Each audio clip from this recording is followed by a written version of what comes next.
ఈ ఫోటోలో ఉన్నది ఎవరో తెలుసా? ఓ ఐఏఎస్ ఆఫీసరా? అవును. ఫోటో చూస్తే నమ్మటానికి కొంత ఆశ్చర్యంగా ఉన్నా ఈయన ఓ ఐఏఎస్. సాధారణ వ్యక్తిలా కనిపిస్తున్న ఈయన కథ కూడా అంతే. చాలా ఇన్స్పిరేషనల్. ఆ కథేంటో తెలుసుకుందాం. అన్నీ ఉండి సివిల్స్ కొట్టడం కష్టం కాకపోవచ్చు. కానీ ఏమీ లేకుండా సివిల్స్లో ర్యాంకు సాధించారు.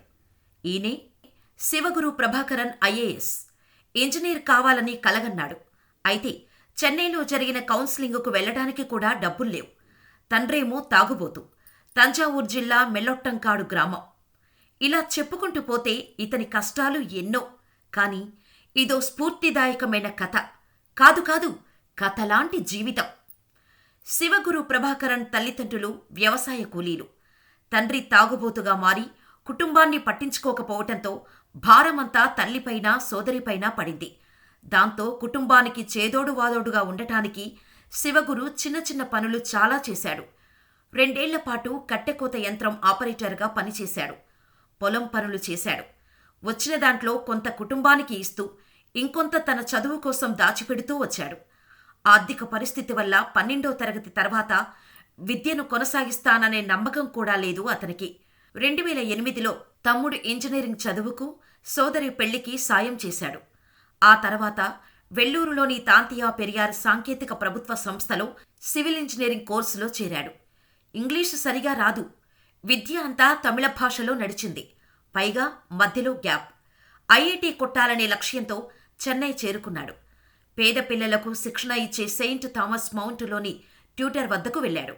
ట్యూటర్ వద్ద శిక్షణ పొందుతూ వారాంతాల్లో రాత్రులు సెయింట్ థామస్ రైల్వే స్టేషన్లో పడుకునేవాడు. ఆ తర్వాత వెల్లూరు వెళ్లి అక్కడ మొబైల్ షాపులో పనిచేసేవాడు.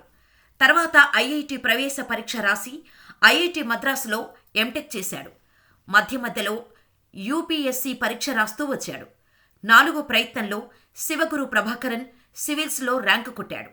ఈయన ఐఏఎస్ అధికారిగా, తిరునెల్వేలి సబ్ కలెక్టర్గా బాధ్యతలు నిర్వర్తించాడు.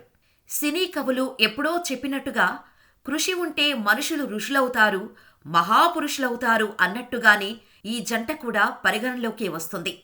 వీరిద్దరూ ఉన్నత వ్యక్తులు. అంటే ఉన్నత విద్యావంతులైనంత మాత్రాన ఉన్నత వ్యక్తులు కాలేరు. ఉన్నతమైన భావాలు, తమ వంతు సేవాభావంతో మాత్రమే మనుషుల్లో ఆణిముత్యాలుగా మిగిలిపోతారు. శివగురు ప్రభాకరన్కు ఓ వైద్యురాలితో వివాహం జరిగింది. అయితే ఆయన నేరుగా తనకు కాబోయే భార్యనే వరకట్నం అడిగాడు. అదేంటి, వరకట్నం ఇచ్చిపుచ్చుకోవడం తప్పని, అలా చేస్తే తప్పకుండా శిక్షార్హమని ఐఏఎస్ చదువుకున్న వ్యక్తులకు తెలీదా? అంటే తెలుసు. అయినా వరకట్నం లేకుండా ఎన్ని పెళ్లిళ్లు జరుగుతున్నాయి? నో డౌరీ అన్న ప్రచారం ఇంకా గర్భస్థ స్థాయిలోనే ఉంది. ఈ విషయాన్ని పక్కన పెడితే ఐఏఎస్ అధికారి అడిగిన కట్నం విన్న తర్వాత అతనికి కాబోయే భార్య కూడా కొంత ఆశ్చర్యానికి గురై ఆ తర్వాత తేరుకుందట. కాబోయే భర్త అడిగిన వరకట్నం ఇచ్చేందుకు కూడా సమ్మతించింది. ఇంతకీ ఆ కట్నం ఏంటో తెలుసా? తన కాబోయే భార్య వారంలో 2 రోజులు పేదలకు ఉచిత వైద్య సేవలందించాలని షరతు పెట్టారు. అదే ఆమె తనకిచ్చే వరకట్నంగా కోరుకుంటున్నా అని ఇదే విషయాన్ని ఆయన ఆమెతో చెప్పాడు. దీంతో ఆమె కొంత విస్మయానికి గురైంది. ఆ తర్వాత వెంటనే తేరుకొని ఇంతటి ఉన్నత భావాలు ఉన్న వ్యక్తి తనకు భర్తలా లభించటం పట్ల ఆమె ఎంతో సంతోషించింది.